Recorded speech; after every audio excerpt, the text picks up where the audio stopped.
嗨，我是阿西。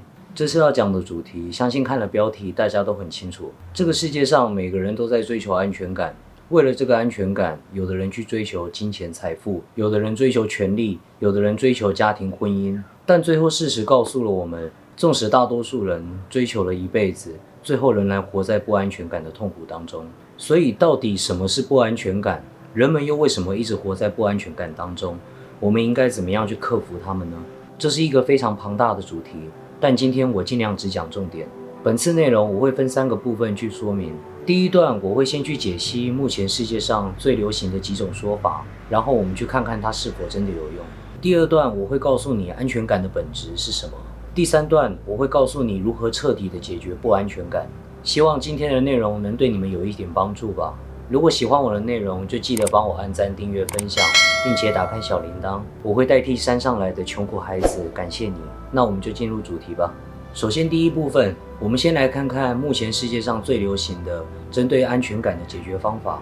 第一种最常听到的建议，没安全感就是因为你没自信，是因为你的自卑所导致的结果，所以我们应该要去克服它。好，所以你想要的自信是建立在周遭人们给你的肯定，肯定你的才华和权力，肯定你的外貌和性吸引力，最好全世界的人都喜欢你，这样你才能充满安全感，是吗？那么最后你可能会非常失望，因为每个人都在寻求他人的认同，没有人有闲工夫去认同别人，他们和你也是一样的。所以如果你的安全感是建立在外在他人的认同，那么我可以跟你保证，直到你离开这个世界，这件事都不会发生。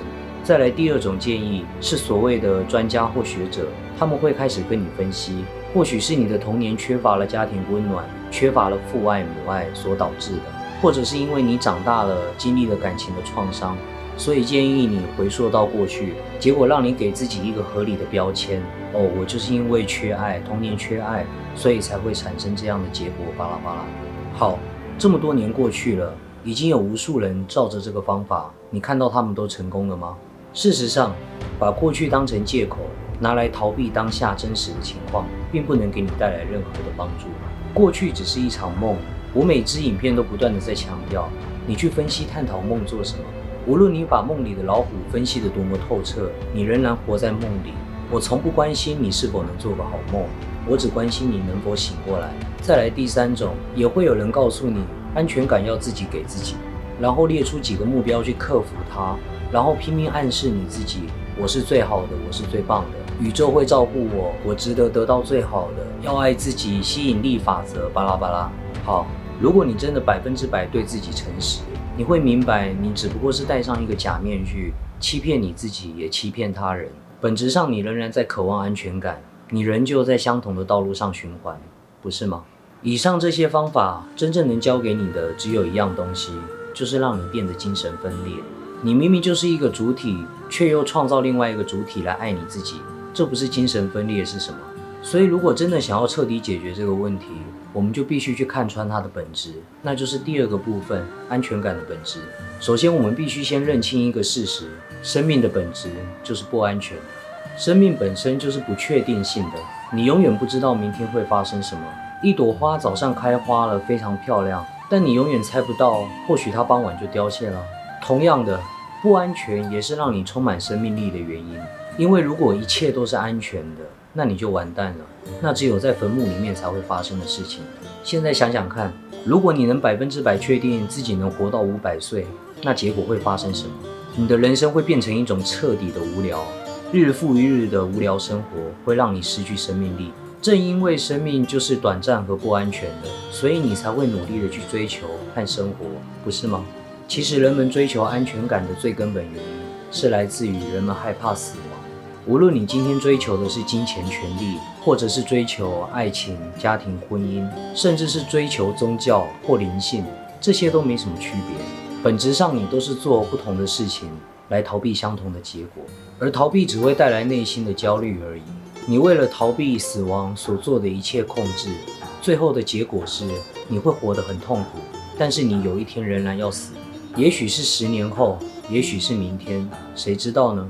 每一天新闻上面总是报道的许多人离开，这其中有比你年轻的，有比你年老的，也有比你健康的，也有比你虚弱的。但是你却从来不认为相同的事情会发生在你自己身上。那么到底是什么原因让你充满自信，相信下一个一定不会是你呢？如果你不能彻底的明白这个事实，去了解自己可能随时会离开，那么我可以跟你保证，这辈子无论你尝试了多少的方法去逃避，最后你都会停留在原地，直到有一天无常的到来。过去已经有无数人来到这个星球上，活了一段时间就打包走人。同样的，你的终点也会是这样。所有一切都像泡泡一样，出现了又消失。过去是这样，未来也会继续是这样。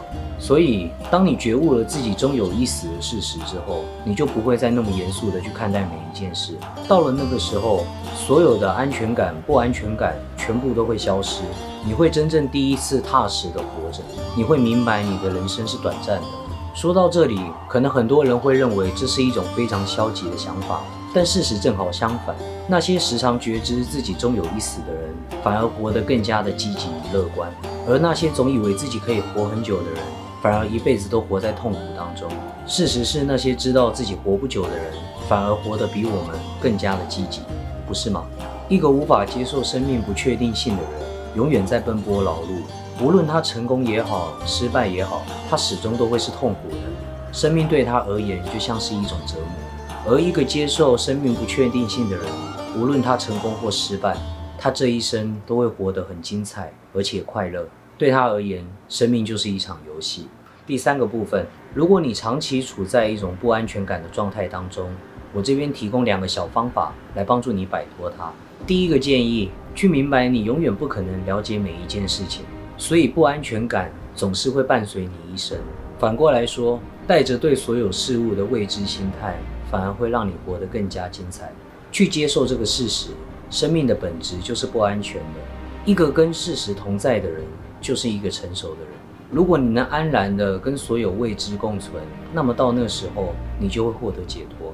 当然，如果这个方法对你不管用，那我们还有第2个方法，那就是找一个阳光明媚的日子，去火葬场待上一整天，只需要1天就好。你就坐在那里看着那些人来来去去，没意外的话，你一定会觉悟。到了那个时候，你所有的安全感与不安全感就全部会崩解，那就祝福你了。OK， 本期的内容就说到这里。